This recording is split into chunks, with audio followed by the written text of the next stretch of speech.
dañ koy may dëgg wala duñ ko may dëgg lu mu ci mën ci doon candidat yi wala mandataires yi daañu ko yaatal fii. waaw xam nga tey CEDEAO li mu waxoon mooy que ni parrainage bi baaxul dañ ko fi war a jëlee léegi état du Sénégal ñoom ñoo jëfewul woon loolu mais dañ leen waxoon carrément que lii baaxul ci démocratie nañu ko fi jël parce que ni mu bindoo jaarul yoon léegi nag ñoom ñoo ko fi bàyyi. leneen li ci am li nga xam ni seetlu nañu ko bi nga xam ni commencé nañu en tout cas contrôle yi ba léegi ci déroulement bi yenn ci ay mandataires boobu ba léegi ñi ngi génne yenn ci ay défiance maanaam ay rëq-rëq yoo xam ni en tout cas am na ko ci côté googu noonu parce que wax nañu fi wàllum clé USB mbirum doublon externe yi mi ngi bëgg a rey ñenn candidats yi loolu itam c'est à noter dafa mel am na mandataire bu ñëw wala.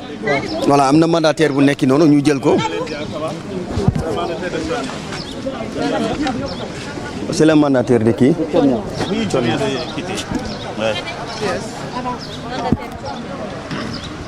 ñu avancé nii wala baax na fi ah. Je avance, merci. C'est bon. C'est bon. xaaral gars yi ñëw xaar micro yi ñëw. Gàcce boobu. gaaw leen bokk sama xol daa tàng de. waay. lu tàngal sa xol. présenté wu d'abord. C'est bon.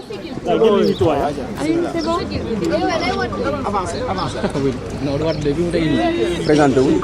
Alors.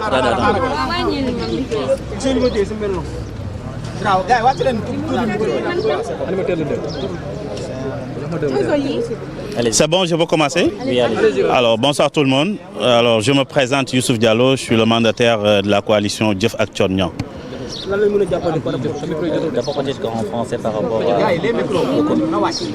Alors, en français, je vais vous dire que on vient d'assister à une forfaiture qui ne dit pas son nom. Alors, nous sommes arrivés au niveau de la salle de délibération et notre clé qui a été mise sous scellé a été projetée par les techniciens donc, du Conseil constitutionnel. À notre grande surprise, alors, nous avons présenté dans la clé qui contient toutes les informations par rapport aux parrains requis. Et dès le premier jour de contrôle, nous avons déposé 52 220 parrains. Et lorsqu'il a ouvert la région de Dakar, il a juste constaté qu'il y a un seul parrain sur 10 000 sur la région de Dakar. Et aussitôt, il s'est mis à dire que le fichier n'est pas exploitable. Alors moi, je dis en tant que j'étais accompagné de mon informaticien, quand vous saisissez un fichier, il peut y arriver donc il y ait des erreurs de saisie. Sur 10 000 parrains quand même, on ne peut pas dire un seul parrain exploité qui présente donc des anomalies, dire que le fichier n'est pas exploitable. Et là, c'est quelque chose que nous regrettons. Donc à ce stade de la démocratie donc au Sénégal, quand on vient pour contrôler un fichier électronique, en principe, il devrait prendre toutes les dispositions requises pour que le contrôle soit efficace. Alors, lorsqu'on a posé des questions à savoir comment sur 10 000 parrains, un seul parrain sur la date d'expiration présente des anomalies, comment vous pouvez tirer en conclusion que le fichier n'est pas exploitable? Et c'est une question qui les a dérangés. Et aussitôt, ils nous ont demandé de libérer la salle. Et voilà le constat que nous venons de subir, cette forfaiture sur une candidature aussi sérieuse que la candidature du président Thione Niang. Pendant 3 mois, nous avons sillonné le Sénégal. Nous avons pendant 3 mois avec nos volontaires donc travaillé sérieusement et aujourd'hui le résultat est là. En termes clairs, vous êtes recalé. Ouais, en termes clairs, on est recalé. Sur des termes vraiment très fallacieux que nous pouvons vraiment contester et que nous contestons vigoureusement. Est-ce que c'est vrai que vous avez modifié le fichier? Non, le fichier n'a jamais fait l'objet de modification. Je prends en témoin mon technicien qui est là parce qu'on a respecté les consignes qu'ils nous ont données. Donc si le fichier avait été modifié, c'est sûr qu'ils ne pourront même pas ouvrir le fichier à plus forte raison de l'exploiter. Donc ça n'a jamais fait l'objet de modification. Mais pire encore, comment on peut présenter un fichier avec 14 régions plus la diaspora, vérifier 2 seules régions et après prendre comme conclusion que le fichier n'est pas exploitable? Je pense que c'est vraiment désolant donc à ce terme. Et je le dis à haute et intelligible voix que ce qui se passe dans ce pays-là, c'est anormal, c'est injuste. On ne peut pas sur des régions fallacieuses écarter une candidature aussi sérieuse que la candidature du président Thione Niang. Alors, s'il y a des possibilités de faire recours, effectivement, parce que ce qui nous a même fait mal, c'est qu'on les a demandé le next step. Après ça, qu'est-ce qui va s'en suivre? Jusqu'au moment où je vous parle, nous n'avons pas reçu d'informations relativement sur la conduite à tenir. Nous attendons de voir ce qu'il y a à faire et nous allons utiliser toutes les voies de recours pour qu'au moins que la vérité puisse triompher. D'accord. yaa fi teewal candidat bu Thionia lan moo xew ci biir.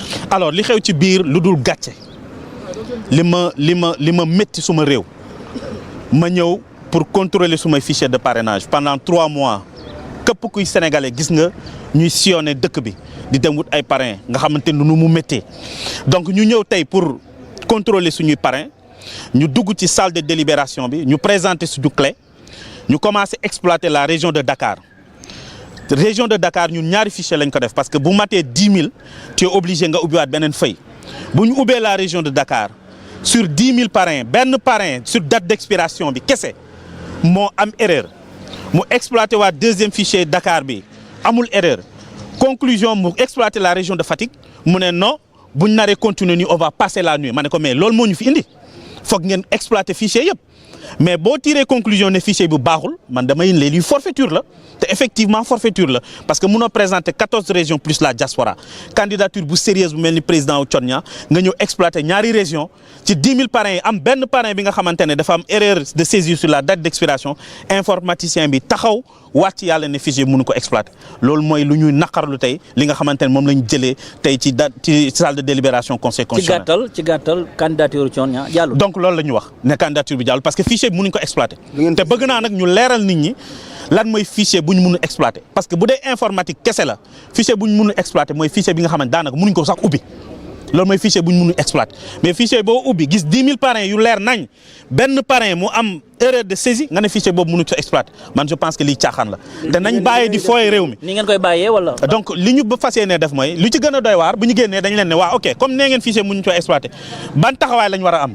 ba moment bi ñuy wax ak yow amuñu information bi ñoo ngi taxaw di xaar bu ñu waxee taxawaay bu ñu war a am dinañ ko topp ba fu mbaxana doonee benn te incha allah candidature bi dinañ ko défendre caaxaan yi la ñu war a mën a bàyyi ndax élection présidentielle du ay caaxaan mënuñu wër dëkk bi pendant 3 mois tey ñu toog même pas 10 minutes président conseil nañu da ngeen war a libérer salle bi parce que informaticien bi neen mënu exploiter ak ñu yàggee ci biir depuis 12 heures ñoo ngi fi nga dugg pour 15 minutes ñu la nga génn donc je pense que c'est pas sérieux ce qui se passe dans ce pays-là c'est pas sérieux c'est pas de ñun la dal moo tax ñu koy wax mais je sais que ne y a beaucoup de victimes de cette situation-là donc loolu la ñu naqarlu Youssouf Diallo mandataire bu président Thionia jërëjëf.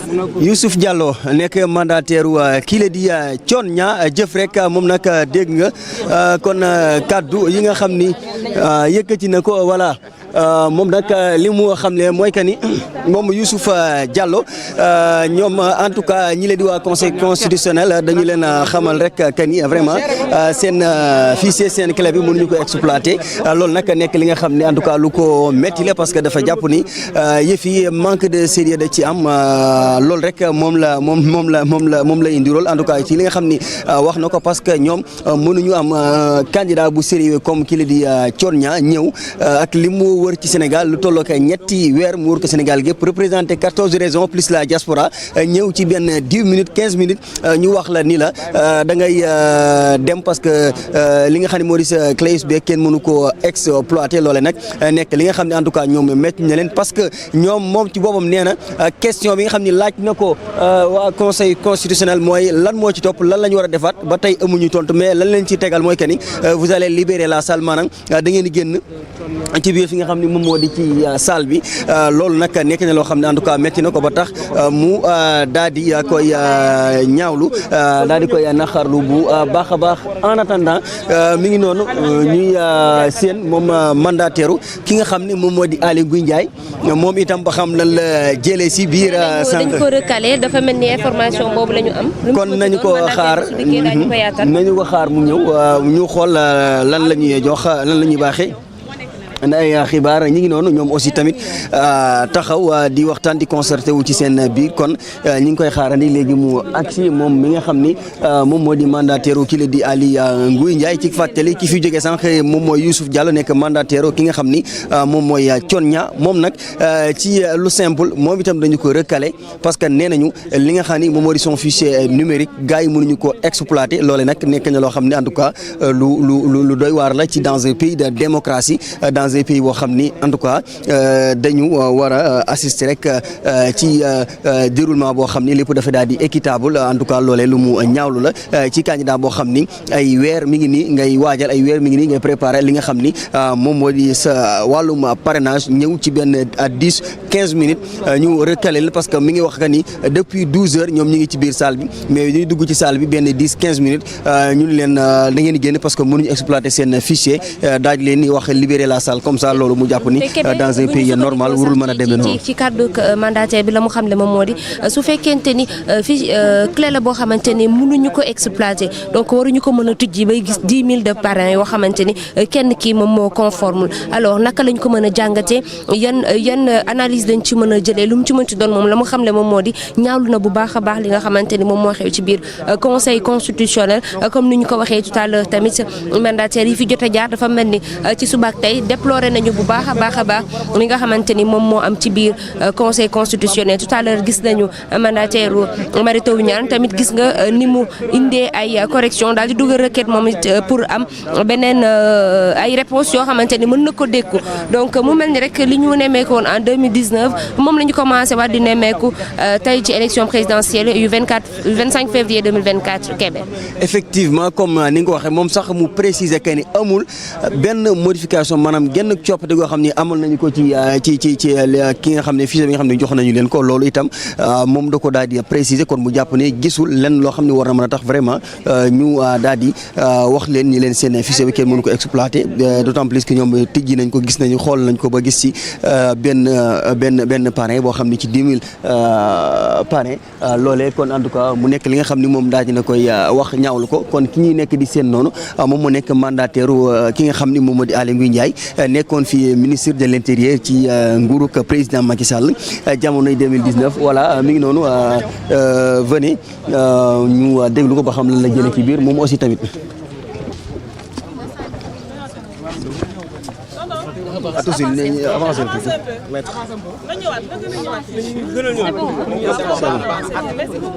C'est bon. Je recule. Bon, qui va nous prendre nous? Qui va nous prendre pour nous? Parce qu'on n'est pas dans la presse, hein, on doit avoir une vidéo. Bon, c'est maître. Vous pouvez prendre les captures après. Oui, merci.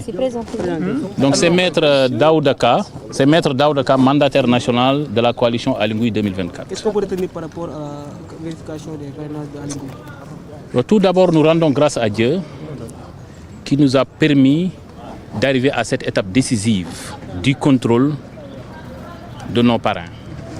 À l'issue du contrôle par la commission sous la présidence du président du Conseil constitutionnel, nous avons pu valider 40